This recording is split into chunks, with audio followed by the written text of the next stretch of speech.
Is Mexico all drug cartels and fancy beach resorts? We don't think so. Come with us as we travel by RV with 12 other couples on an epic 3-month adventure to explore the culture, history, and food of our neighbor to the south.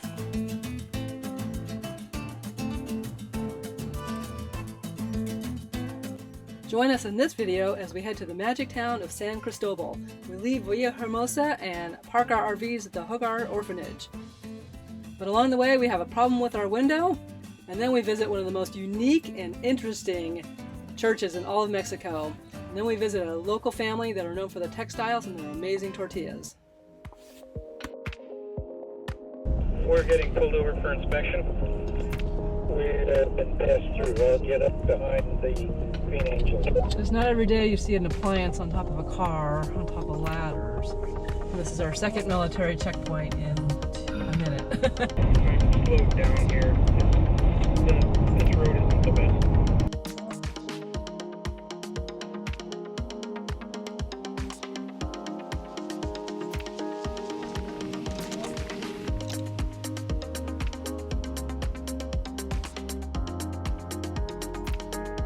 Pineapple to the right.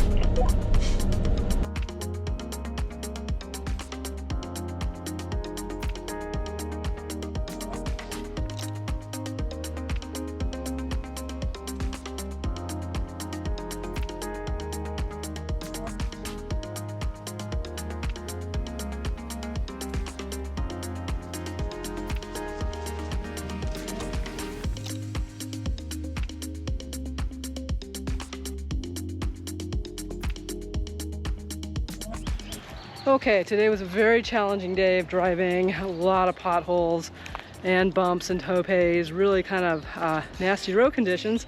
So it definitely made for a long day, and we're glad we're here. So we're at the Hogar Orphanage, and we'll be here, I believe, for 5 nights, but 2 of those nights we're actually going to go into San Cristobal and do a hotel. Now the company itself is providing the hotel stay, however it doesn't allow dogs.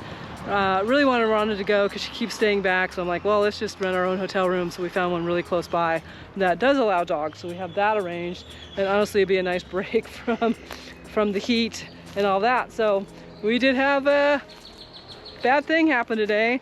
As a matter of fact, one of the people behind us said that they actually saw our trailer go airborne over a bump, and the roads were so bad that we just couldn't stop for every single one, and everybody hit something today. But yeah, you see that? You see that nice little tape job up there?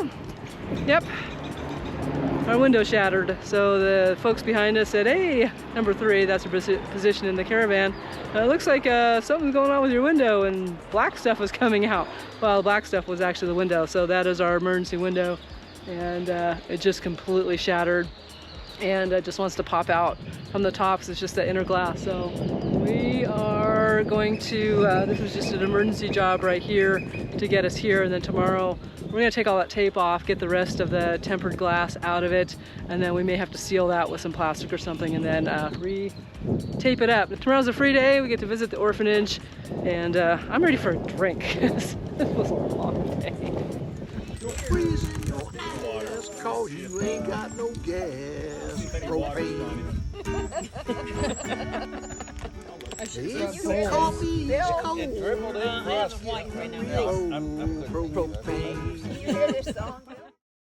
So due to COVID, we can't visit the kids at the orphanage, which is a bummer. We were all looking forward to that, but we totally understand that.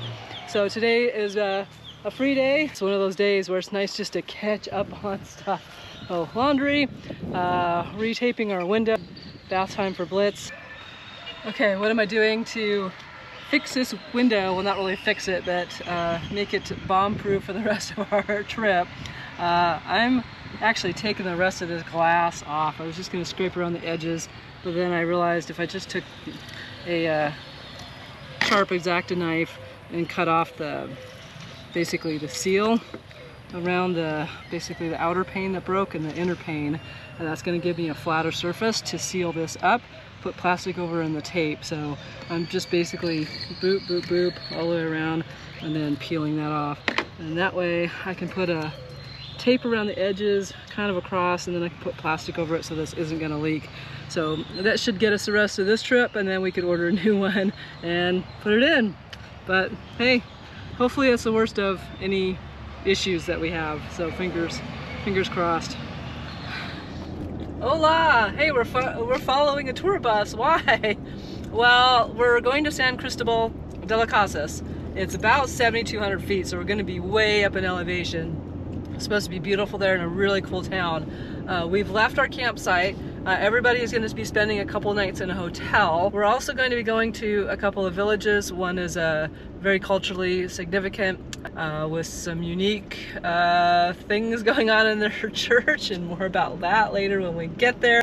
Okay, I'm tasting this unknown quantity of soup. Tortilla soup. That looks like a flower. It's actually quite good. What was that? Yum. Good. Okay, yours looks more appetizing than mine. It's all in the sauce. We're at about 7,000 feet, but we're going up even higher.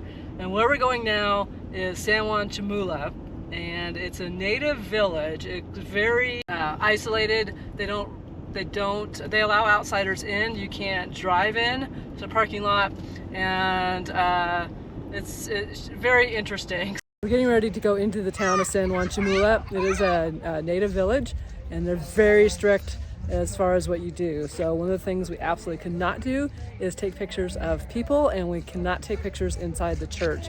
Matter of fact, that is punishable by going to jail. They're very, very serious about it. On we go. San Juan Chamula is home to the Tzotzil, indigenous Mayans that are fiercely independent and wary of outsiders. Like many indigenous communities in the area, they can be identified by the clothes they wear. Sheep are sacred here, and the wool from the sheep is cleaned, dyed, and knitted in-house. The main attraction in town, though, is Iglesia de San Juan. Going inside the mystical Iglesia de San Juan is like stepping into another world. Describing it in words will never do it justice. The altar is dedicated to St. John the Baptist and not to Jesus. Religion here is a mixture of Catholicism and Maya ritual.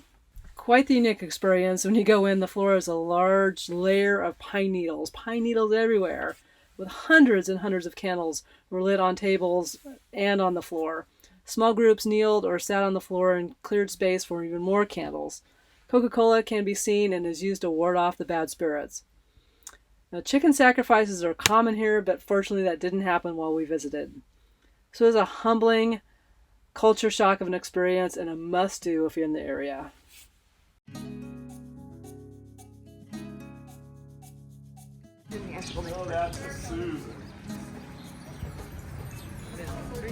For Mayas represent the universe.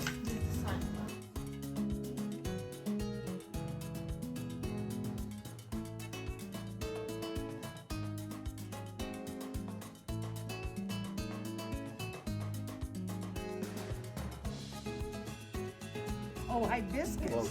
I'll try that. Hey.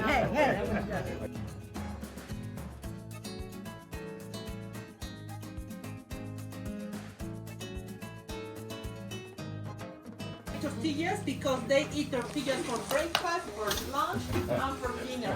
For example, Mexico City, for lunch, for breakfast, take bread. For lunch, tortillas. And for dinner, tortillas too. But here is only tortillas.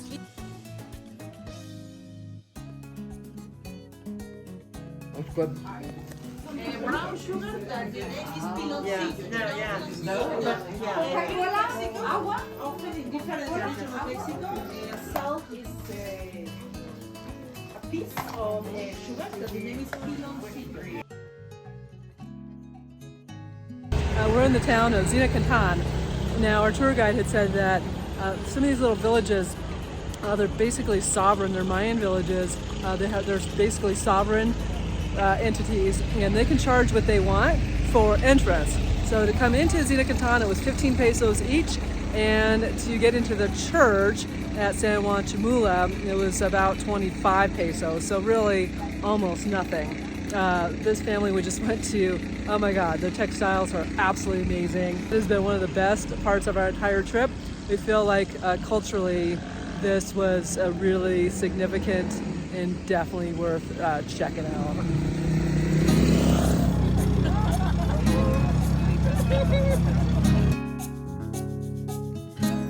Grasshopper. Nom nom nom. Blitz, you're not getting it.